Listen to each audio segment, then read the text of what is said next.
ছেলেটি সেদিন কোনো কারণে দোকানে আসেনি। আমরা দুজন আর জগদীশবাবু মিলে তার বাড়িতে গেলাম। তবে আমাদের জন্য আরও একটা চমক তখনও বাকি ছিল। কেসটা যে এইভাবে শেষ হবে সেটা আমি অন্তত কল্পনা করতে পারিনি। জগদীশবাবুর সাথে সেই ছেলেটির বাড়িতে ঢুকতে যাব, এমন সময় দেখি সেই ছেলেটির বাড়ি থেকে কেউ একজন বেরিয়ে আসছে। তাকে দেখে জগদীশবাবু প্রায় চিৎকার করে বলে উঠলেন, হ্যাঁ রতন, তুই? হ্যাঁ, তুই এখানে কি করছিস?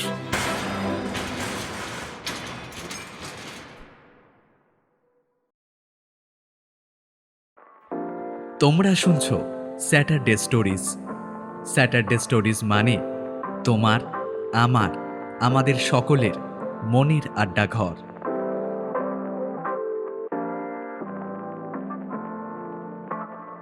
এই রকম আরও হরর, থ্রিলার, সাসপেন্স এবং ফ্যান্টাসি গল্প নিয়মিত শুনতে সাবস্ক্রাইব করুন স্যাটারডে স্টোরিজ। এমন একটা সমস্যায় যে আমাদের কখনো পড়তে হবে সেটা আমরা সত্যিই বুঝতে পারিনি।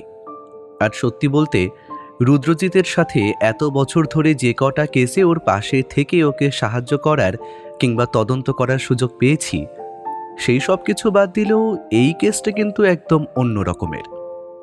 প্রথমেই বলে রাখি, কেসটা আমাদের কাছে নিয়ে এসেছেন স্বয়ং দাসবাবু।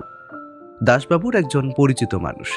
তিনি একটি অদ্ভুত সমস্যায় পড়েছেন, আর সেই সমস্যার সমাধানের জন্য দাসবাবু রুদ্রজিতের দ্বারস্থ হয়েছেন। আজ সকালে আমি আর রুদ্রজিৎ নিজেদের ঘরে বসে খবরের কাগজ পড়তে ব্যস্ত ছিলাম। যদিও খবরের কাগজে পড়ার মতো কিছুই থাকে না আজকাল, তবুও জাস্ট পাতা উল্টিয়ে দেখা মাত্র। হঠাৎ দাসবাবু এসে ঢুকলেন। তারপর তার জন্য বরাদ্দ চেয়ারটায় একটু ইতস্তত বোধ নিয়েই বসে রইলেন। বেশ কিছুক্ষণ রুদ্রজিতের শান্ত চোখ তাকে নিরীক্ষণ করছিল। তারপর একসময় রুদ্রজিৎ বলে উঠল, কি ব্যাপার দাসবাবু, আজ এত সকাল সকাল? কোনো কি নতুন কেস রয়েছে নাকি? না, তেমন কোনো কেস নয় রুদ্রজিৎ বাবু। তবে আমার পরিচিত এক ওই এক মহিলা। কথাটা বলতে গিয়ে দাসবাবুর মুখটা কেমন সামান্য নিচের দিকে ঝুঁকে এলো। তিনি রুদ্রজিতের দিকে সরাসরি না তাকিয়ে কথাটা বললেন, আসলে রুদ্রজিৎ বাবু, আমার চেনা পরিচিত একজন মহিলা একটা অদ্ভুত সমস্যায় পড়েছে। তবে তিনি ব্যাপারটা নিয়ে পুলিশের কাছে যেতে চাইছেন না। আর তার সাথে আমার সামান্য পরিচিতি আছে, তাই আমি ব্যাপারটা আপনার কাছে নিয়ে এসেছি। আপনি যদি ব্যাপারটা একবার দেখেন তাহলে। আপনার কথা শুনে খুন বলে তো মনে হচ্ছে না, তবে চুরি নাকি হুমকি, কোনটা? হ্যাঁ, তেমন কিছুই না। তবে রাতের বেলা কেউ তার বাড়িতে ঢুকে তার বাড়ির বসার ঘরে রাখা মূর্তিগুলোর মাথা ভেঙে দিয়ে যাচ্ছে। দাসবাবুর কথায় আমি আর রুদ্রজিৎ দুজনেই কেমন যেন অবাক হয়ে গেলাম। রুদ্রজিৎ হাতের খবরের কাগজটা টেবিলের উপর রেখে দিয়ে বলল, এক মিনিট, শুধু মূর্তির মাথা ভেঙে দিয়ে যাচ্ছে আর কিছুই করছে না? মানে কোনো কিছু চুরি করার চেষ্টা কিংবা বাকি মূর্তিটা ভাঙার চেষ্টা পর্যন্ত করছে না? না রুদ্রজিৎ বাবু, শুধু মূর্তির মাথাগুলো ভেঙে দিয়ে যাচ্ছে। আসলে মূর্তিগুলো আপনি যদি দেখেন তাহলে বুঝতে পারবেন। মূর্তির মাথা ভেঙে দিয়ে যাচ্ছে? মানে ব্যাপারটা কি একদিনই হয়েছে নাকি বেশ কয়েকটা দিন ধরেই চলছে? প্রথমে তো ভদ্রমহিলা বেশ কয়েকদিন বাড়িতে ছিলেন না। বাড়ি ফিরে আসার পর থেকেই ব্যাপারটা শুরু হয়েছে। রাতের বেলা কেউ যে বাড়িতে ঢুকে পড়ে সেটা ভদ্রমহিলা বুঝতে পারেন। তবে সত্যি বলতে তিনি একাই থাকেন, আর তার একটি কাজের লোক নিচের ঘরে থাকে। তা এত রাতে একা নিচে নেমে আসার সাহসটা করতে পারেন না। কিন্তু পরপর দুদিন এসে ঘরের ভেতরে রাখা কয়েকটা মূর্তির মাথাগুলো ভেঙে দিয়ে গেছে। দাসবাবুর কথায় রুদ্রজিৎ চিন্তিত হলো। তারপর বলল, আচ্ছা, তারপর ওই মূর্তি ভাঙা মাথাগুলোই বা কোথায়? মূর্তির ভাঙা মাথাগুলো খুঁজে পাওয়া যায় না। যেন কেউ বাড়ির ভেতরে ঢুকে শুধু এই মুহূর্তের মাথাগুলো ভেঙে নিয়ে গেছে। এমন একটা অদ্ভুত ব্যাপার প্রায় দুবার হয়েছে। তারপরে কিন্তু তেমন কিছু হয়নি। কিন্তু ব্যাপারটা তিনি আমার কাছে জানাতেই আমি তাকে আশ্বস্ত করেছি আমি এই বিষয় নিয়ে আপনার সাথে কথা বলবো বলে। এখন যদি ব্যাপারটা একবার ঘটতো তাহলে না হয় ধরে নেওয়া যেত কোনোভাবে মূর্খের মাথাগুলো কাজের লোকটির হাতে ভেঙে গেছে, তারপর সেই মিথ্যে কথা বলছে। কিন্তু পরপর দুবার হয়েছে, আর এমনভাবে হয়েছে যে কাজের লোকটি ঘুম থেকে ওঠার আগে মাঝরাতে ব্যাপারটা দেখতে পেয়েছে। তবে রাতে মূর্তিগুলো ভালোভাবে ছিল, মানে গোটা ব্যাপারটাই কাজের লোকের সন্দেহ করার মতো কিছু নেই। আরও একটা ব্যাপারে সেটা হলো, যে দুদিন ব্যাপারটা ঘটেছে সেই 2 দিন সকালে ঘুম থেকে উঠে ভদ্রমহিলার নিচের দরজা খোলা দেখতে পেয়েছেন। এরপর তো বোঝাই যায় যে বাইরে থেকে কেউ এসেছিল, কিন্তু সে কোনো কিছু চুরি করে নিয়ে কারোর কোনো ক্ষতি করেনি, শুধু কয়েকটা মূর্তির মাথা ভেঙে নিয়ে গেছে। কথাগুলো আমি আর রুদ্রজিৎ মন দিয়ে শুনলাম। তারপর আমরা দুজনেই কিছুক্ষণ চুপ করে রইলাম। সাধারণত রুদ্রজিৎ চুপ করে থাকলে বুঝতে হবে কেসটার ব্যাপারে সে আদি অন্ত ভাবনা করে ফেলছে, আর আমি চেষ্টা করি এটা বোঝার যে রুদ্রজিৎ কি ভাবছে। কিছুক্ষণ পরই নীরবতা ভেঙে রুদ্রজিৎ বলে উঠল, ব্যাপারটা খুব একটা সহজ নয় দাসবাবু, ব্যাপারটা সত্যিই খুব একটা সহজ নয়। একটা কাজ করুন, আপনি একবার সেই ভদ্র মহিলার বাড়িতে আমাদের যাওয়ার ব্যবস্থা করুন, আমি ব্যাপারটা দেখতে চাই। আর একটা কাজ করুন, শহরের মোটামুটি একটু খোঁজ চালিয়ে দেখুন যে এই ধরনের, মানে যেভাবে আপনার চেনা ভদ্র মহিলার বাড়ি থেকে মূর্তির মাথা উধাও হয়ে যাচ্ছে, সেভাবে আর অন্য কোথাও, মানে অন্য কারোর বাড়িতেও এরকম ব্যাপার ঘটছে নাকি সেটাও একটু খেয়াল করুন। কিন্তু এইটা তো অতি তুচ্ছ একটা ব্যাপার, রুদ্রজিৎ। মানে অন্য কারোর ক্ষেত্রে যদি ব্যাপারটা ঘটে, তাহলে তার তো ব্যাপারটা মনে নাও থাকার কথা, তাই না? সবাই যে ব্যাপারটা গুরুত্ব দিয়ে ভাববে, এটা তো নাও হতে পারে রুদ্রজিৎ বাবু। তবুও দাসবাবু, তবুও আপনি একবার খোঁজ খবর নেওয়ার চেষ্টা করে তো দেখুন, তারপর যদি কিছু একটা পাওয়া যায় তাহলে তো ভালোই হলো। তার মধ্যে আমরা বরং একবার আপনার ওই চেনা ভদ্র মহিলার সাথে দেখা করে সমস্ত ব্যাপারটা জেনেও আসবো। তবে আজ আর সেটা হয়ে উঠছে না, আসলে আমার একটু কাজও রয়েছে। আপনি বরং কাল সকালে একবার আসবেন, তার মধ্যে একটু খোঁজ খবরও নিয়ে নিন, বুঝলেন? রুদ্রজিৎ কিভাবে কেসটা গুছিয়ে উঠবে সেটা দাসবাবু বুঝতে না পারলেও রুদ্রজিতের কথায় কিছুটা স্বস্তি পেলেন। তাই তিনি উঠে দাঁড়িয়ে বললেন, হ্যাঁ, আপনি যখন দেখবেন বলেছেন, তাহলে আমি কিছুটা নিশ্চিন্ত হতে পারি। রুদ্রজিৎ বাবু, আপনি কেসটা হাতে নিলে ব্যাপারটা সহজ হবে। তবে আমার কিন্তু এখনো মনে হচ্ছে এমন কিছু নেই হয়তো কেসটায়। এমনও হতে পারে রাতের দিকে দরজা খোলা পেয়ে বাইরে থেকে কোনো পাগল কিংবা অন্য কেউ ঢুকে কাজটা করেছে। হয়তো দিনের বেলাতেই হয়েছে ব্যাপারটা, পরদিন সকালে চোখে পড়েছে। কিন্তু ব্যাপারটা নিয়ে কেন জানি না ওই ভদ্রমহিলা, মানে উনি একটু বেশি চিন্তিত। তার মনে হয় রাতের বেলা তিনি নিচের দিকে শব্দ শুনতে পেয়েছেন, আর তাই বুঝতে পারছেন রুদ্রজিৎ বাবু। সত্যি বলতে রুদ্রজিৎ কি বুঝতে পারছিল আমি জানি না, তবে আমি অন্য কিছু একটা আন্দাজ করতে পারছিলাম সেই সময়। সে যাই হোক, দাসবাবু বেরিয়ে গেলেন। তারপর আমি রুদ্রজিৎকে বললাম, এই সব কেস তুমি হাতে নেবে রুদ্রজিৎ? কেসটায় তো তেমন কিছুই নেই। ভদ্রমহিলার বাড়ির কয়েকটা পুতুল, সেগুলোর মাথা কোনোভাবে ভেঙে গেছে, আর সেটা নিয়ে ভদ্রমহিলা কোনো একটা কল্পনা করে ফেলছেন। উনি তো বাড়িতে একাই থাকেন, তাই তার ক্ষেত্রে যে কোনো কিছু বাড়িয়ে কল্পনা করাটা খুব একটা কঠিন কাজ নয়, সেটা তো জানোই। হ্যাঁ, হতেই পারে। যদি সেটাই হয় তাহলে তো ভালো, কিন্তু যদি সেটা না হয়, অন্য কিছু হয়, তাহলে আমরা কেসটা অন্তত একবার সেখানে না গিয়ে দেখে মোটেই ছেড়ে দিতে পারি না শুভময়। সেখানে গিয়ে সমস্যাটা দেখে যদি মনে হয় কেসটা তেমন কিছুই নেই, তাহলে তো আমি কেসটা হাতেই নেব না। তবে একবার যাওয়া উচিত বলেই আমার মনে হয় শুভময়। আচ্ছা, ঠিক আছে, কিন্তু তুমি এখন কোথায় বেরোচ্ছ? একটা ছোট্ট কাজ আছে শুভময়, আমার বেশিক্ষণ সময় লাগবে না, আমি খুব তাড়াতাড়ি চলে আসব। আর কাল সকালে তো আমরা ওই দাসবাবুর চেনা ভদ্র মহিলার বাড়িতেই যাচ্ছি। আজকের দিনটা তোমার যদি কোনো কাজ থাকে তাহলে সেগুলো সেরে নাও, কাল থেকে যদি সময় না পাও। তোমার কি মনে হয় কেসটা আমাদের হাতে নিতে হবে? কেন জানি না মনে হচ্ছে শুভময় কেসটা খুব একটা সহজ নয়। কেসে যদি তেমন কিছু নাই থাকতো তাহলে কিন্তু দাসবাবু আমাদের কাছে ব্যাপারটা নিয়ে ছুটে আসতেন না। তিনি কিন্তু সব সময় ব্যস্তই থাকেন, আর শহরে এই সময় যে হারে চুরি কিংবা অন্য ক্রাইম বেড়ে চলেছে, তাতে অকারণে তিনি ফালতু একটা ব্যাপার নিয়ে আমার কাছে আসার সে মানুষ তিনি নন। আমার মনে হয় তিনি নিজেও কিছু সন্দেহ করছেন, আর তাই আমার কাছে কেসটা নিয়ে এসেছেন। আচ্ছা শুভময়, এখন তবে চলি, কাল সকালে রেডি থেকো শুভময়। কাল আমরা দাসবাবুর চেনা ভদ্র মহিলার বাড়িতেই যাচ্ছি। রুদ্রজিৎ পোশাক বদলে বেরিয়ে যেতেই আমি আমার ঘরে চলে গেলাম। আগের কেসের ব্যাপারটা লিখে রাখতে শুরু করেছি, সেই কাজটাই আরেকটু এগিয়ে রাখি। কাল যদি কেসটা হাতে নিতে হয় তাহলে তো আর সময় পাওয়া যাবে না, তাই আমি আমার কাজ নিয়ে ব্যস্ত হয়ে গেলাম। রুদ্রজিৎ ঘন্টা 3 পরে ফিরে এলো, তবে সে সময় তার সাথে আমার আর তেমন কোনো কথা হলো না। আমি ভাবছিলাম দাসবাবুর ব্যাপারটা সে হয়তো সম্পূর্ণ ভুলে গেছে। আমিও তাই নিজে তাকে আর কিছু বললাম না। আমার নিজের যে কেসটা নিয়ে খুব একটা উত্তেজনা রয়েছে সেটা কিন্তু নয়, উল্টে আমার মনে হয়েছে কেসটায় তেমন কিছুই নেই, তাই আমি আর সেটা নিয়ে বেশি ভাবছিলাম না। পরদিন সকালে দাসবাবু এসে পৌঁছলেন আমাদের বাড়িতে। দাসবাবুর সাথে আমরা একটু পরেই গিয়ে পৌঁছলাম সেই ভদ্রমহিলার বাড়িতে। ভদ্রমহিলা বাড়িতে একাই থাকেন। তার দেখাশোনার জন্য এবং কাজের জন্য একজন বয়স্ক কাজের লোক থাকে। কাজের লোকটির বয়স বেশ বেশি, মাথার চুল সাদা হয়ে এসেছে, মুখের দাড়ি সাদা, একটু খুঁড়িয়ে চলেন বলেই মনে হলো। আমাদের সাথে দাসবাবুকে দেখে কাজের লোকটি বলল, স্যার আপনারা এসেছেন? তবে দিদিমণি তো বাড়িতে নেই, উনি কোথায় গেছেন? একটু বেরিয়েছে মনে হয়, তবে চলে আসবে, অনেকক্ষণ আগেই তো বেরিয়েছে। দাসবাবু আমাদের দিকে তাকিয়ে বললেন, রুদ্রজিৎ বাবু একটু অপেক্ষা করুন, তাহলে হয়তো এক্ষুনি চলে আসবেন, আবার ফিরে গেলে। রুদ্রজিৎ কিছু না বলে বসার ঘরের একটা চেয়ারের উপর বসল।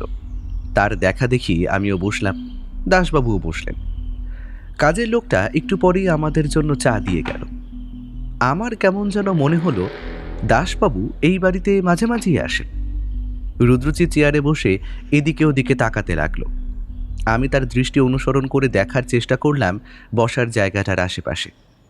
চারপাশে যতটা দেখা যায় বেশ গুছিয়ে পরিপাটি করেই বাড়িটা সাজিয়ে রাখা। একতলায় পাশাপাশি দুটো ঘর, অন্যদিকে বোধহয় রান্নাঘর, আর তাছাড়া তেমন একটা কিছু বোঝা যায় না। বাড়ির রংটা দেখে মনে হয় বেশ কয়েক বছর আগে শেষবার রং করা হয়েছে। আমরা যেখানে বসে আছি তার মাঝখানে একটা টেবিল, পাশে একটা বড় টেবিলের উপর একটা রেডিও রাখা রয়েছে, তার পাশে একটা ফুলদানি। ঘরের এখানে ওখানে ছড়িয়ে থাকা আরও কিছু জিনিসপত্র রয়েছে, তবে সেই ভাঙা মূর্তিগুলো কিন্তু কোথাও চোখে পড়ল না। বেশ কিছুক্ষণ বসে থাকার পর দাসবাবু বললেন, আরেকটা কথা রুদ্রজিৎ বাবু, আপনার কথায় আমি খোঁজ খবর নিয়ে দেখেছি, তবে তবে কোথাও থেকে তেমন কিছু জানা যায়নি এরকম মূর্তির মাথা ভাঙার ব্যাপারে। হ্যাঁ, আমার মনে হয় এমন কোনো খবর পাওয়া যাবে না। রুদ্রজিৎ কিছু বলল না, চুপ করে চারিদিকে নিরীক্ষণ করতে করতে শুধু একবার বলল, না হলেই ভালো।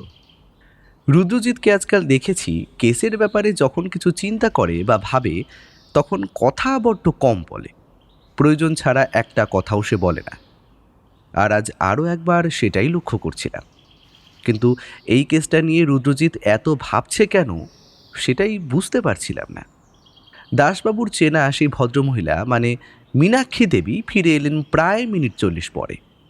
ঘরে ঢুকতেই আমাদের দেখে এবং দাসবাবুকে দেখে প্রথমটা একটু ইতস্তত বোধ করলেন। বোধহয় তাই দেখেই দাসবাবু উঠে দাঁড়িয়ে বললেন, আসলে আপনাকে ওই যে রুদ্রজিৎ বক্সির কথা বলেছিলাম না, তাকে নিয়ে এসেছি।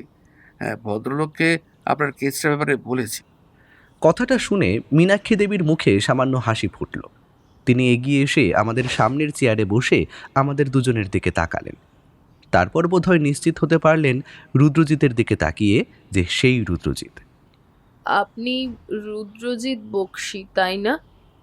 বেশ কয়েক বছর আগে আপনাকে একবার দেখেছিলাম, কোনো একটা কেসের তদন্ত করার সময় বোধ হয় আপনাকে আমি দেখেছিলাম, তবে আপনি মনে হয় আমাকে দেখেননি।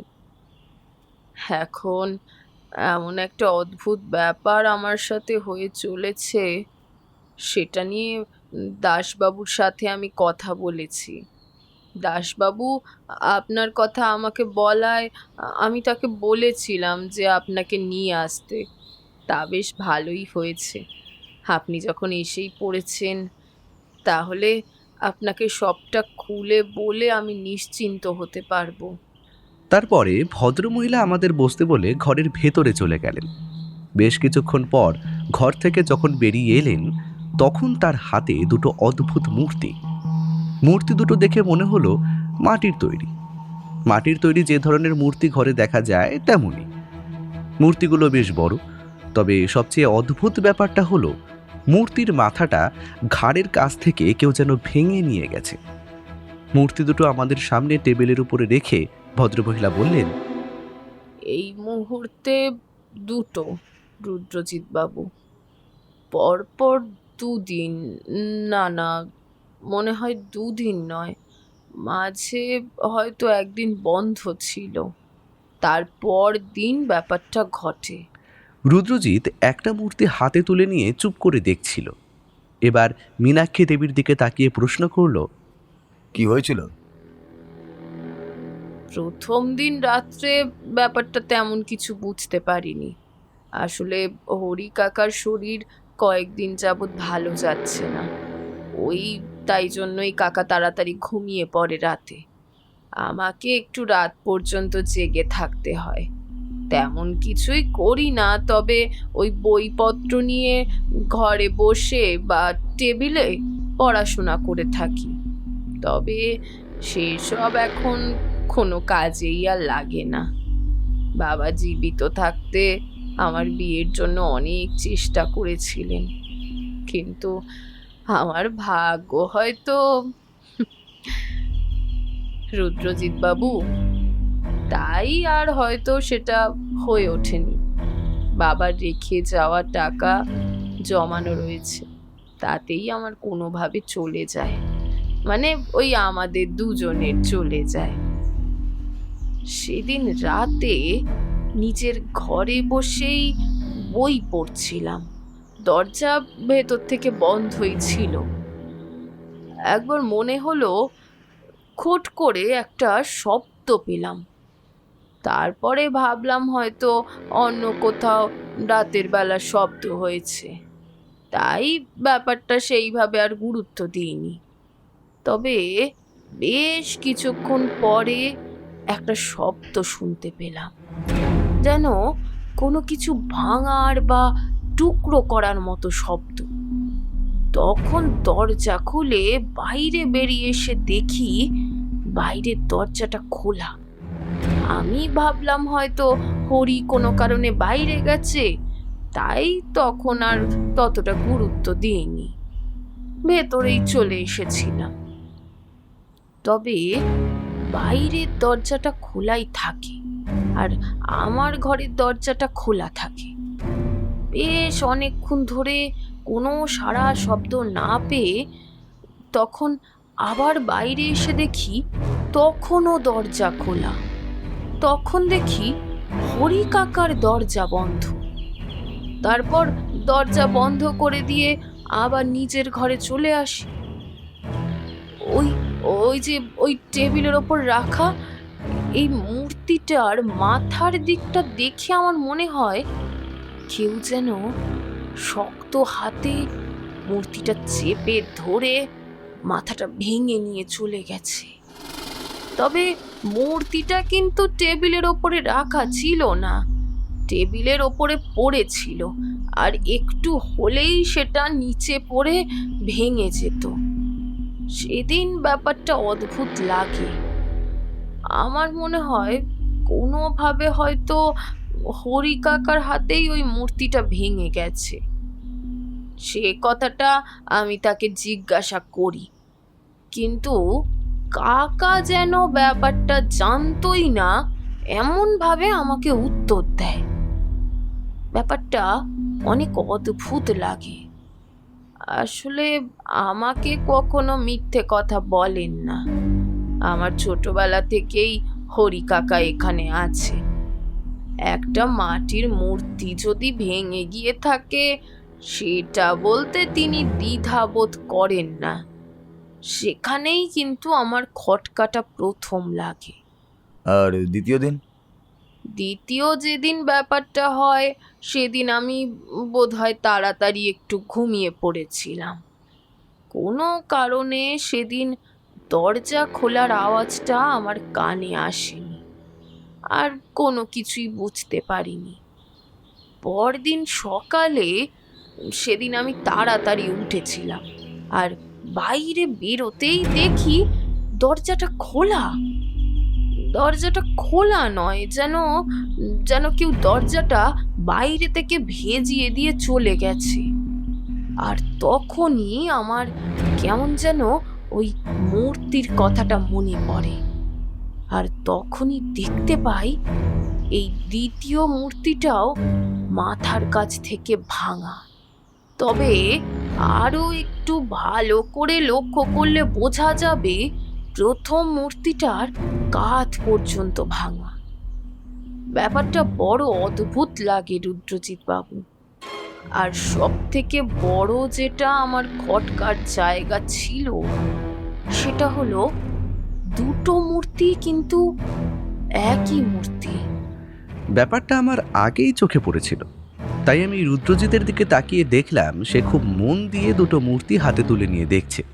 এমন সময় দাসবাবু বললেন, কেউ যদি মূর্তি চুরি করতে আসে তাহলে তো মূর্তিগুলো নিয়ে চলে যেতে পারে। এভাবে মূর্তির মাথা ভেঙে নিয়ে যাওয়ার কারণটা তো বুঝতে পারছি না। কারণ তো একটা আছেই দাসবাবু। এইটুকু বলেই রুদ্রজিৎ চুপ করল। তারপর ভালো করে ঘরের চারপাশটা ঘুরে দেখতে লাগলো। আমাদের তিনজনের চোখ নিরীক্ষণ করে চলেছিল। একটু পরে রুদ্রজিৎ এসে নিজের চেয়ারে আবার বসে বলল, আচ্ছা, বাড়ি থেকে আর কিছুই চুরি যায়নি? মীনাক্ষী দেবী মাথা নাড়িয়ে বোঝালেন যে চুরি কিছুই যায়নি, কিন্তু আমার মনে বারবার একটা খটকা আসছিল যে এই মূর্তিগুলোর মাথা নিয়ে অপরাধী কী করবে। গোটা মূর্তিটা যদি চুরি করতো তাহলে একটা আলাদা ব্যাপার ছিল, কিন্তু খালি মাথা দিয়ে কি হবে?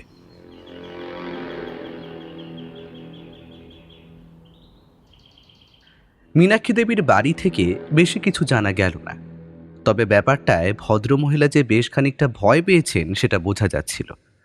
বারবার রুদ্রজিৎকে অনুরোধ করলেন যে এই ব্যাপারে যেন রুদ্রজিৎ কিছু একটা করে।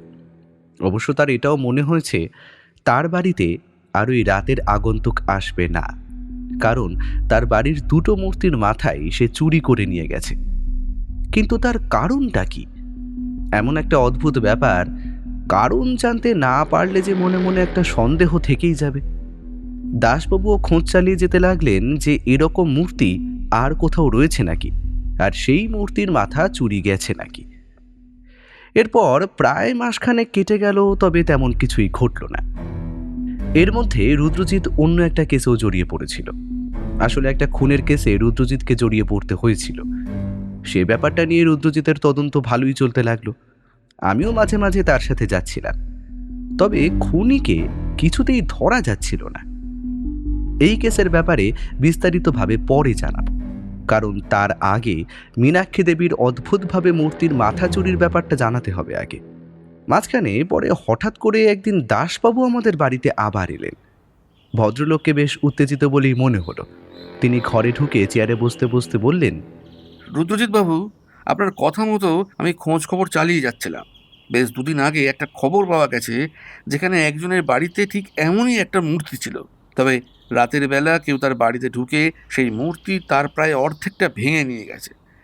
ব্যাপারটা দেখে কিন্তু মীনাক্ষী দেবীর মূর্তিগুলোর কথাই মনে পড়েছিল। সেক্ষেত্রেও অপরাধী মূর্তিগুলোর মাথা ভেঙে নিয়ে গেছিল, আর এক্ষেত্রেও সেটাই করেছে। আর অন্য কি কিছু জানতে পারলেন? আরেকটা ব্যাপার জানতে পারা গেছে, মীনাক্ষী দেবী যে দোকান থেকে মূর্তিগুলো কিনে এনেছিলেন, এই ভদ্রলোকও সেই দোকান থেকেই মূর্তিগুলো কিনে এনেছেন। তবে তবে একটা ব্যাপার আমি কিছুতেই বুঝতে পারছি না, খুনি মূর্তিগুলোর মাথা ভেঙে নিয়ে যাচ্ছে কেন? একটা সামান্য মাটির মূর্তির জন্য সে এতটা বিপরোয়াভাবে রাতের বেলা কারো বাড়িতে ঢুকে যাচ্ছে, সেটা কেন? ও আরেকটা ভালো কথা, এই ভদ্রলোকের ক্ষেত্রে কিন্তু ব্যাপারটা রাতের বেলায় হয়নি, হয়েছে দিনের বেলায়। ভদ্রলোক বাড়িতে ছিলেন না, তার বাড়িতে তেমন কেউ ছিল না, ভদ্রলোক বাড়িতে একাই থাকেন, আর সেই সুযোগে তার বাড়ির দরজা ভেঙে বাড়িতে ঢুকে মূর্তিটা এভাবে নিয়ে যাওয়া হয়েছে। এমনকি চোর তার বাড়িতে ঢুকতে বাইরের একজন দেখেছিল, কিন্তু তিনি যখন জানতেন না যে ওই ভদ্রলোক বাড়িতে নেই। কিছু তো একটা ব্যাপার আছেই। আচ্ছা, যে দোকান থেকে মূর্তিগুলো কেনা হয়েছে সেই দোকানের ঠিকানাটা আমায় জোগাড় করে দিন তো। আর আচ্ছা, এখন তবে এটুকুই থাক, পরে না হয় আপনাকে এ বিশদে বলবো। কেসটা যে কোন দিকে মোড় নিচ্ছে আমি কিছুতেই বুঝতে পারছি না রুদ্রজিৎ বাবু।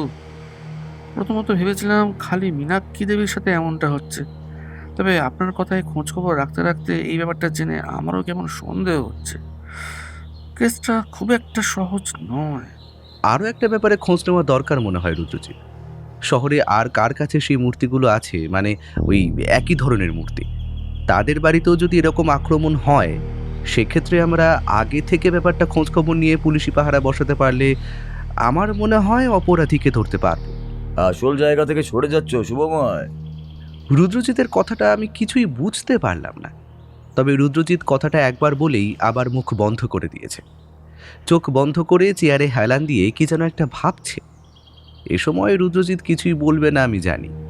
দাসবাবু চুপ করে বসে রইলেন। কিছুক্ষণ পর তিনি বললেন, আমি সেই দোকানের ঠিকানাটা আপনাকে পাঠিয়ে দিচ্ছি রুদ্রজিৎ বাবু। তবে ব্যাপারটা আমি মীনাক্ষী দেবীকেও জানিয়েছি। তিনি ব্যাপারটা জানার পর থেকে সামান্য ভয়ে রয়েছেন। বলা যায় না যদি তার উপর আবার ওই এতটাই আক্রমণ করে কিংবা তার বাড়িতে ঢোকার চেষ্টা করে। সেটা আর হবে না। মীনাক্ষী দেবীর বাড়িতে সেই অপরাধীর কাজ শেষ হয়ে গেছে। মানে তুমি বলতে চাইছো সেই দুটো মূর্তি অপরাধীর প্রয়োজন ছিল, আর বলতে গেলে শুধুমাত্র মূর্তির মাথাগুলোই তার প্রয়োজন ছিল, তাই তো? আর তাই সে দ্বিতীয়বার মীনাক্ষী দেবীর বাড়িতে আর ফিরে যাবেন না। সেটা হতে পারে। আচ্ছা দাসবাবু, সম্প্রতি মানে এই মাসখানেকের মধ্যে কি কোনো অপরাধী জেল থেকে ছাড়া পেয়েছে? এমন একটা অদ্ভুত কথায় দাসবাবু আর আমি দুজনেই অবাক হয়ে গেলাম। কথা হচ্ছিল মূর্তি নিয়ে, তার সাথে জেল থেকে কোনো আসামির ছাড়া পাওয়ার সম্পর্ক কোথায়? রুদ্রজিৎ আসলে কি ভাবছে কে জানে।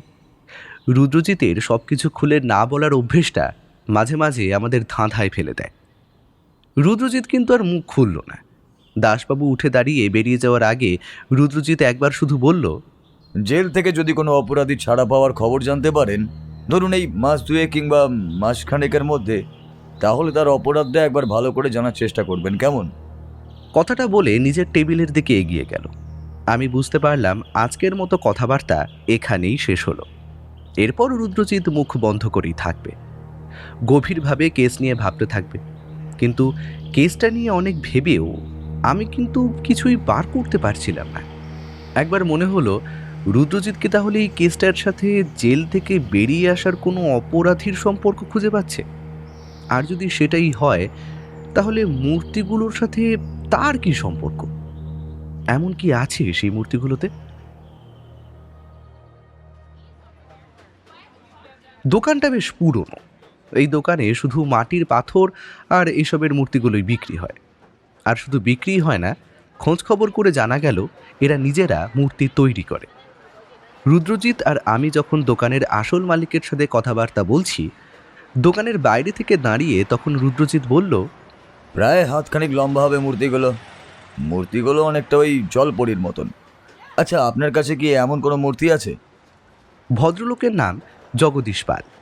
তিনি রুদ্রজিতের কথা শুনে দোকানের ভেতরে ঢুকে একজনকে কি একটা নির্দেশ দিলেন। তারপর একটু পরেই সে একটা মূর্তি এনে আমাদের হাতে দিল। মূর্তিটা দেখে কিন্তু আমি অবাক হয়ে গেলাম। এই মূর্তিটা ঠিক হুবহু সেই দুটো মূর্তির মতন, যে দুটো মূর্তি ভাঙা অবস্থায় আমরা মীনাক্ষী দেবীর বাড়িতে পেয়েছি। রুদ্রজিৎ মূর্তিটা হাতে নিয়ে বলল, এরকম মূর্তি ঠিক কটা তৈরি করেছিলেন আপনি? এই মূর্তিগুলো আমি নিজে তৈরি করিনি। আমার এখানে এক কর্মচারী ছিল, সে নিজের হাতে বেশ কিছু মূর্তি তৈরি করত। সেই তৈরি করেছিল, তবে এই মূর্তিটা কিন্তু বছর দুয়েক আগে তৈরি হয়েছিল। তারপর কোনো একটা কারণে সে হঠাৎ কাজ ছেড়ে দেয়। তাকে আর এখানে আসতে দেখিনি। তবে যতদূর লোকের মুখে শোনা যায়, সে নাকি কোনো একটা কারণে পুলিশের হাতে ধরা পড়েছিল। তার বছর দুয়েকের জেল হয়। মাত্র মাস দুয়েক আগে সে আমার দোকানে একদিন এসে উপস্থিত। আমি তো একটু অবাকই হয়েছিলাম। তবে সে জানায় সেখানে কাজ করতে চায় আবার নতুন করে। তাকে পুলিশের কথা বলতে সে বলে ওসব কিছু নয়, তাকে শহরের বাইরে যেতে হয়েছিল কোনো একটা কাজে।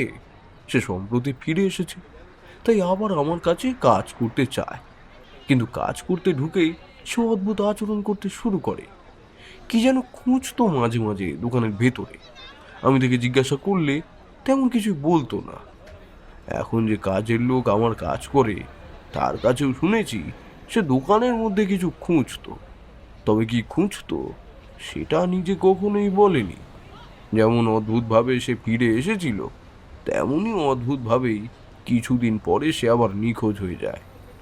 আপনারা আপনাদের মূর্তিগুলো কাদের কাছে বিক্রি করেন? সেসবের কি কোনো হিসেব আপনাদের কাছে থাকে? মানে যারা মূর্তি কিনে নিয়ে যায় তাদের ওই নাম, ঠিকানা, নম্বর কিছু কি আছে? না, সেসব আর নথিভুক্ত করে রাখা হয় না। তবে কেউ যদি কোনো মূর্তি তৈরি করতে দেয় তাহলে সেক্ষেত্রে তার ঠিকানা আমাদের কাছে থাকে। আচ্ছা, এই মূর্তিটা যিনি তৈরি করতে দিয়েছিলেন তিনি কি কোনো একজন মহিলা? না, যেই মূর্তি তৈরি করতে দিয়েছিল তিনি আমাদের দোকানে মাঝে মাঝে আসেন। তার নাম রামতনু রায়। তবে ভদ্রলোক প্রথমে 4টে মূর্তির কথা বলেন। 4টে মূর্তি আমার সেই আগের কর্মচারী তৈরি করেছিল। পরে কোনো একটা কারণে তিনি 4টে মূর্তি নিতে চান না, তখন তাকে একটা মূর্তি দেওয়া হয়। বাকি 2টো মূর্তি অন্য কোথাও বিক্রি হয়ে গেলেও এই মূর্তিটা এখানেই থেকে যায়। আপনার যদি আপত্তি না থাকে তাহলে এই মূর্তিটা কি আমি নিয়ে যেতে পারি? দেখুন, মূর্তিটা অনেক দিন ধরেই দোকানে সাজানো ছিল, তবে বিক্রি হয়নি। মসজিদের রঙও কেমন ফ্যাকাশে হয়ে এসেছে। এটা আর বিক্রি হবে বলে মনে হয় না। আপনি যদি চান তাহলে মূর্তিটা নিয়ে যেতে পারেন। রুদ্রজিৎ আর কিছু বলল না। মূর্তিটা নিয়ে আমরা সেখান থেকে ফিরে এলাম। ওটা নিয়ে আসার সময় পথে রুদ্রজিৎ আর একটা কথাও বলল না, তবে মাঝে মাঝে মূর্তিটা ঘুরিয়ে ফিরিয়ে দেখতে লাগলো। আমি একবার একটু কৌতূহলী হয়ে প্রশ্ন করলাম, রুদ্রজিৎ, তুমি মূর্তিটা নিয়ে চলে এলে, তোমার কি মনে হয় এই মূর্তিটার মধ্যে কিছু আছে? রুদ্রজিৎ আমার দিকে একবার তাকিয়ে মূর্তিটা দেখতে দেখতে বলল, সেটা তো বাড়িতে গিয়ে মূর্তিটার মাথা ভাঙলেই বোঝা যাবে। মূর্তিটার মাথাটা অদ্ভুতভাবে তৈরি করা হয়েছে। মাটির মূর্তি এমনভাবে তৈরি করা মোটেই হয় না। মাথার ভেতরে পুরোটাই বোধহয় শক্ত মাটিই রয়েছে। রুদ্রজিৎ আর আমি মূর্তিটা নিয়ে বাড়িতে ফিরে এলাম। বাড়ি ফিরে রুদ্রজিৎ মূর্তিটাকে টেবিলের উপরে রেখে দেখতে লাগলো। বেশ সুন্দর একটা জলপরীর মূর্তি। দেখে বোঝা যায় এর গায়ের রং এখন ফ্যাকাশে হয়ে এলেও একসময় এর রং বেশ সুন্দর ছিল। রুদ্রজিৎ বেশ কিছুক্ষণ মূর্তিটার দিকে তাকিয়ে রইল। তারপর হঠাৎ করেই মূর্তিটার মাথাটা ধরে দিল একটা হ্যাঁচকা টান। মাথা থেকে খানিকটা নিচের অংশ থেকে ভেঙে রুদ্রজিতের হাতে চলে এলো। তারপর সেই মাথাটা মেঝের উপর রেখে সেটাকে একটা বাইরে থেকে আনা ছোট পাথরের টুকরো দিয়ে ভাঙতে লাগলো। কিন্তু ভাঙতে ভাঙতে একসময় মাথাটা পুরো গুঁড়ো গুঁড়ো হয়ে এলো। তার মধ্যে থেকে কিন্তু কিছুই বেরিয়ে এলো না। গোটা ঘটনাটায় আমি যতটা অবাক হয়েছিলাম, রুদ্রজিৎ বোধহয় তার থেকেও বেশি অবাক হয়েছিল। সে মূর্তির ভাঙা অংশটা, এমনকি গুঁড়োগুলো সমস্ত কিছু তুলে নিয়ে বাইরে ফেলে দিয়ে এলো। তারপর ঘরে এসে নিজের চেয়ারে বসে চুপ করে রইল। হঠাৎই রুদ্রজিৎ আমায় বলল, কেউ একজন তো মিথ্যে কথা বলছে শুভময়। অবশ্যই কেউ একজন মিথ্যে কথা বলছে। কিন্তু কে মিথ্যে বলছে সেটা আমি বুঝতে পারলাম না। আর এখানে মিথ্যে কথা বলার মতন আছেই বাকি। 4টে মূর্তি তৈরি হয়েছিল, তার মধ্যে 3টে বিক্রি হয়ে গেছে। সেই 3টে ইতিমধ্যেই ভাঙা হয়ে গেছে। আর 4র্থ মূর্তিটা রুদ্রজিৎ নিজে আমার সামনে ভেঙেছে। সেখান থেকে কিছুই পাওয়া যায়নি। তার মানে অকারণে কেউ একজন মূর্তিগুলোকে ভেঙে ফেলছে। এর বেশি কোনো কিছু তো আমি এই মুহূর্তে বুঝতে পারছিলাম না। কিন্তু রুদ্রজিৎ যেন কিছু একটা আন্দাজ করছিল। সে চুপ করে কিছুক্ষণ বসে রইল। তারপর টেলিফোনের সামনে গিয়ে টেলিফোন তুলে দাসবাবুকে টেলিফোন করে কিছু কথাবার্তা বলল। রুদ্রজিৎ আবার চেয়ারে এসে বসতে আমি তাকে প্রশ্ন করলাম, এবার তুমি কি করবে রুদ্রজিৎ? এখন আর কিছুই করার নেই।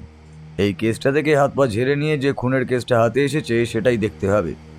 এই কেসে মনে হয় না যে আর কিছু আছে বলে। আমি অবাক হয়ে গেলাম। রুদ্রজিৎ এত সহজে কোনো কেস ছেড়ে দেয় না।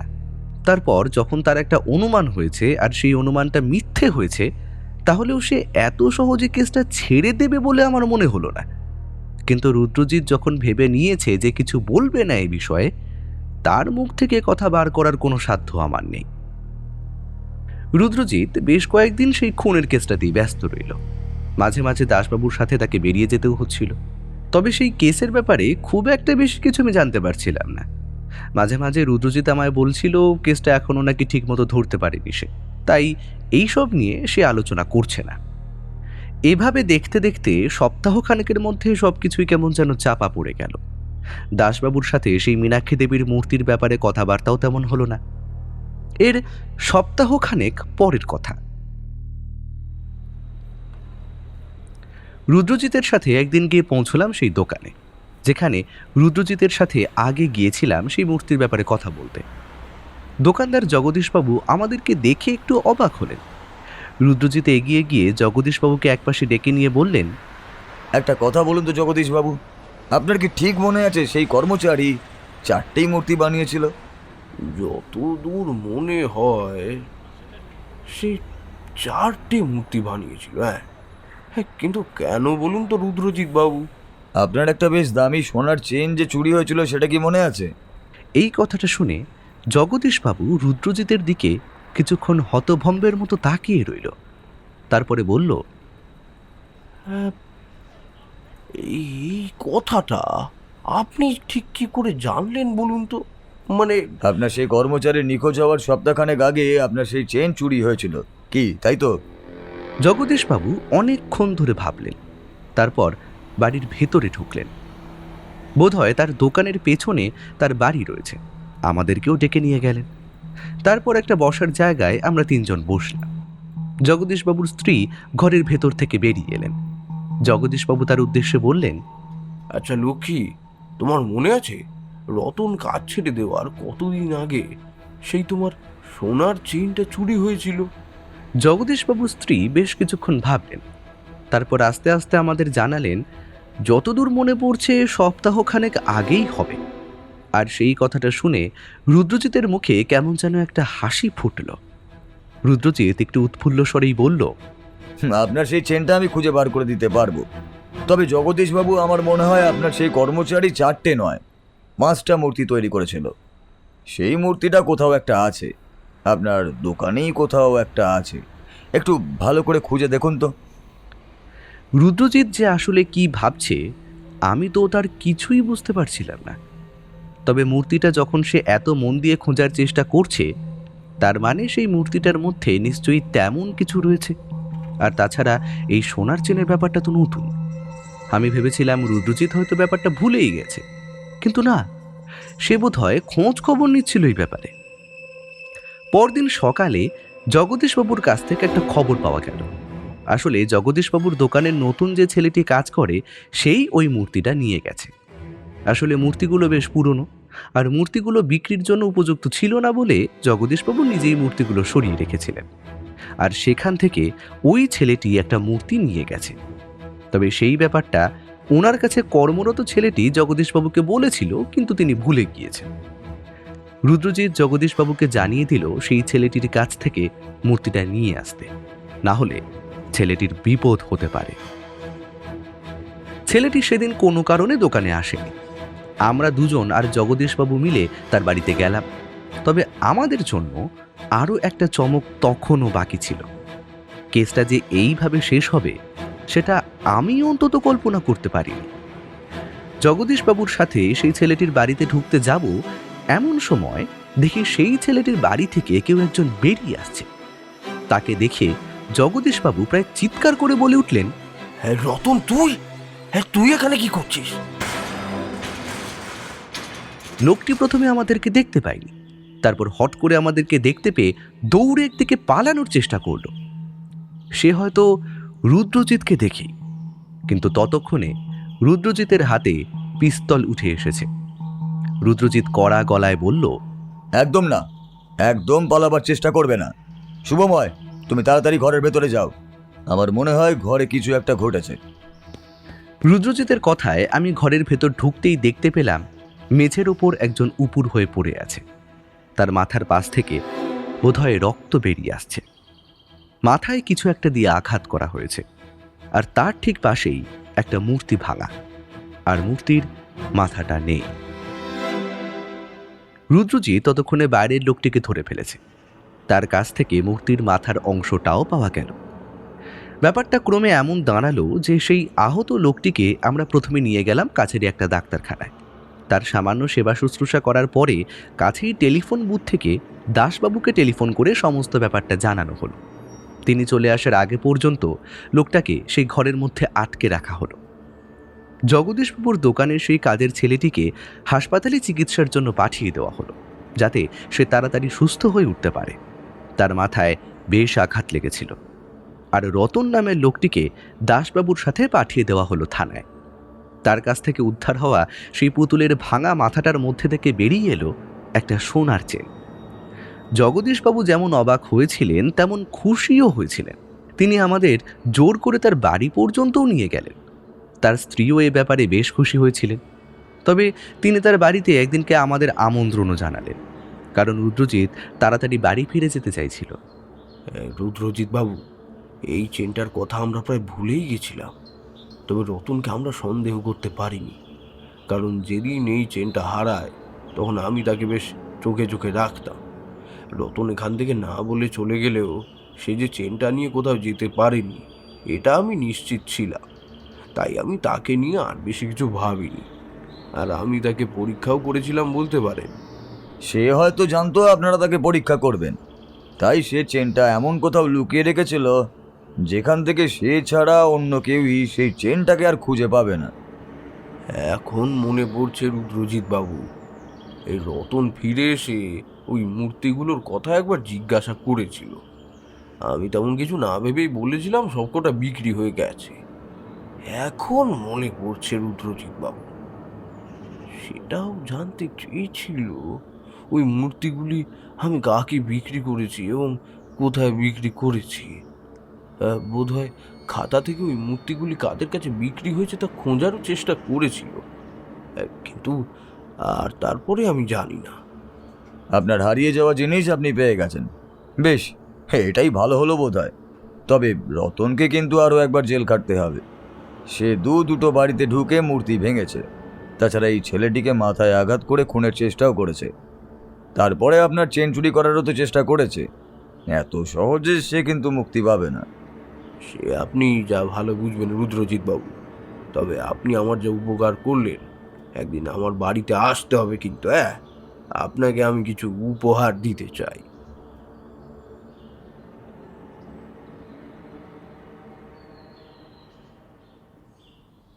জগদীশবাবু বেশ কয়েক মাস পরে আমাদের জন্য একটা উপহার পাঠিয়েছিলেন, একটা সুন্দর মাটির মূর্তি। মূর্তিতে একটা গাছ, সেই গাছে দুটো পাখি সুন্দরভাবে বসে আছে। মূর্তিটা যেমন সুন্দর তেমনই সুন্দর ছিল তার রং। শুধু রুদ্রজিৎ কেন, বৌঠানেরও সেই মূর্তিটা খুব পছন্দ হয়েছিল। তবে কেসের সমস্ত ব্যাপারটা কিন্তু এত তাড়াতাড়ি ঘটেনি, বেশ খানিকটা সময় লেগেছিল। এর মাঝে দাসবাবুর সাথে আমাদের সামান্য কথাবার্তা হলো। কি সাংঘাতিক ব্যাপার রুদ্রজিৎ বাবু, পুতুলের মাথার মধ্যে সোনার চেন! এতটা তো আমি নিজেও ভাবতে পারিনি। ভাবাটা কিন্তু প্রয়োজন ছিল। দাসবাবু, অকারণে কেউ এতটা বাড়াবাড়ি করে বাড়ির মধ্যে ঢুকে মূর্তি চুরি করবে, তাও আবার মূর্তির শুধুমাত্র মাথাটা, তার পিছনে নিশ্চয়ই কোনো না কোনো একটা কারণ ছিলই। যাই হোক, যখন সবটা ভালোই ভালোই মিটে গেছে, তাহলে আমাদের এই কেসটা এখানেই শেষ হলো। আপনি কি করে বুঝতে পারলেন সব কিছু রুদ্রজিৎ বাবু? ব্যাপারটা তেমন কিছু ছিল না দাসবাবু, আসলে কেসটাতে একটু বেশি সময়ই লাগলো, আর আমাদের তদন্তটা একটু ভুল পথেই হচ্ছিল। সে যাই হোক, এখন যখন সব কিছু মিটেই গেছে, তাহলে দাসবাবু এটাই তো ভালো হলো নাকি? এইটাই রুদ্রজিৎ বাবু, এটাই আমার একদম ভালো লাগে না। আপনি খুলে কিছুই বলতে চান না। আচ্ছা, তাহলে আমিও যাই, এখন আমার অনেক কাজ রয়েছে, অন্য এক সময় জানা যাবে। সব কাজ মিটিয়ে আমরা যখন বাড়িতে ফিরে এলাম, তখন প্রায় বিকেল শেষ হতে শুরু করেছে। রুদ্রজিৎ আর আমি রুদ্রজিতের ঘরে বসে রয়েছি। রুদ্রজিৎ বোধহয় সেই খুনের কেসটা নিয়ে কোনো কিছু লিখে চলেছিল তার ডায়েরিতে। অনেকক্ষণ ধরে বসে থাকতে থাকতে একসময় অধৈর্য হয়েই প্রশ্ন করলাম, আচ্ছা রুদ্রজিৎ, তোমার কি প্রথম দিন ওই মীনাক্ষী দেবীর বাড়িতে ওই মূর্তিগুলোর মাথা না দেখে মনে হয়েছিল যে ব্যাপারটা এমন হতে পারে? মোটিভ, শুভময়, এই কেসটায় কোনো একটা মোটিভ যে ছিল সেটা আমি আগে থেকেই আন্দাজ করতে পেরেছিলাম। তবে ব্যাপারটা যে এমন হবে সেটা আন্দাজ করতে পারিনি। তবে ধীরে ধীরে কেসটা যত খুলতে লাগলো, ততই যেন সব কিছুর হিসেব মেলে যাচ্ছিল। প্রথমেই মীনাক্ষী দেবীর বাড়ির ব্যাপারটা আমায় ততটা ভাবায়নি, তাই আমি দাসবাবুকে খোঁজ নিতে বলেছিলাম এমন ঘটনা শহরে আর কোথাও ঘটেছে কিনা। যদি সেটা না ঘটতো তাহলে কিন্তু এখানে আমরা কিছুই করতে পারতাম না। তাহলে এই দ্বিতীয় বাড়িতে যে মূর্তিটা ছিল তার সাথে তুমি কথা বলেছিলে? বলেছিলাম, তবে সে যখন বাড়িতে ছিল না তখন তার বাড়িতে ব্যাপারটা ঘটে। এখানে একটা সমস্যা ছিল, সেটা হলো বাড়ির দরজা বন্ধ থাকার পরেও অপরাধী কিভাবে বাড়িতেই বা ঢুকলো। সে নিশ্চয়ই অন্য কোনো উপায়ে তালা খুলেছিল, আর সেটা হয়েছিল মীনাক্ষী দেবীর বাড়িতে, মানে প্রথম ঘটনার ক্ষেত্রে। কিন্তু দ্বিতীয় বাড়িটিতে সে দরজা ভেঙেই ঢুকেছিল। তার মানে এমন কিছু একটা মোটিভ তার ছিল যেটা বেশ শক্তপোক্ত। জগদীশবাবুর কাছে যে আরও একটা মূর্তি থাকতে পারে সেই ধারণাটা তোমার কবে হলো? তোমার তো মনে আছে এই 3টে মূর্তি ভাঙা অবস্থায় পাওয়া যাওয়ার পরেও জগদীশ বাবুর বাড়িতে একটা মূর্তি ছিল, সেটা আমরা নিজেরাই এনে ভেঙেছিলাম, অথচ তার মাথার মধ্যে কোনো কিছুই ছিল না। তখনই আমার মনে হয়েছিল মাথার মধ্যে কিছু একটা থাকার কথা, কারণ মাথাটা বড়ই অদ্ভুতভাবে তৈরি করা হয়েছিল। আর অপরাধী ওই মাথার মধ্যে কিছু একটা রেখেছে, সেটাই আন্দাজ করতে পারি। যখন জগদীশবাবু বলেন লোকটা ফিরে এসেছিল আবার, কিন্তু বেশ কয়েকদিন পরে আবার এখান থেকে চলে যায়, তার মানে সেখানে এসেছিল এই মূর্তিগুলোর জন্যই, কিন্তু তার মধ্যেই মূর্তিগুলো বাইরে চলে গেছে। তাই সে ফিরে গিয়ে মূর্তিগুলোর খোঁজ করতে থাকে এবং খুঁজেও পায়, কিন্তু তার কাঙ্ক্ষিত বস্তুটি সে আর খুঁজে পায় না। আমার মনে হয়েছিল আরও একটা মূর্তি থাকার কথা, সেটা কেন মনে হয়েছিল সেটা আমি তোমাকে বলতে পারবো না, বাকিটা তো তুমি নিজেই জানো। তবে ঠিক ওই সময় যে রতন ওখানে গিয়ে পৌঁছবে সেটা আমিও বুঝতে পারিনি। সেক্ষেত্রে শুভময়, রতনের ওখানে উপস্থিতির ব্যাপারটা সম্পূর্ণভাবেই কাকতালীয়ই ঘটেছে। তুমি রতনের ব্যাপারে খোঁজ নিয়েছিলে তাই না? জেল থেকে বেরিয়ে সে কোথায় গেছে, কি করছে, এসব কিছু? হিসেব করে আমি যা পেয়েছি সেই হিসেবেই তদন্তটা এগিয়েছি। এখন সবটা যখন ভালোই ভালোই মিটে গেছে, তাহলে আর সেই সব নিয়ে শুধু শুধু কথা বলে লাভ নেই শুভময়। তার চেয়ে বরং সত্যকে একটু ধোকা দিয়ে যেতে বলো, আর সাথে একটু চা খাওয়াও যাক, কি বলো হে? অনেকদিন ধরেই তো কেসটা নিয়ে ভাবতে হচ্ছিল শুভময়, শেষমেশ কেসটা শেষই হলো। এটা না হয় শেষ হলো, কিন্তু তুমি যে বলছিলে একটা খুনের কেসের তদন্ত করছো, সেটার ব্যাপারে কতটা কি হলো? এগিয়েছে অনেকটাই, তবে আসল অপরাধীকে ধরার মতো তেমন কিছুই পাইনি এখনো। কেসটা আস্তে আস্তে সাজাতে হচ্ছে শুভময়, সময় লাগবে। আমাদের কথাবার্তার মাঝখানে রামদয়াল এসে ঘরে ঢুকলো। দাদাবাবু, একজন আপনার সাথে দেখা করতে এসেছেন। কে দেখা করতে এসেছে? আচ্ছা, তুমি বরং পাঠিয়ে দাও তাকে। আমি মনে মনে ভাবতে লাগলাম, এখন রুদ্রজিতের সাথে আবার কে দেখা করতে এলো? তাহলে কি আবার নতুন কোনো মক্কেল এলো? একটা কেস শেষ হতে না হতেই আরও একটা কেস জুটে যাবে তাহলে। যাক, যা হয় ভালোর জন্যই হয়।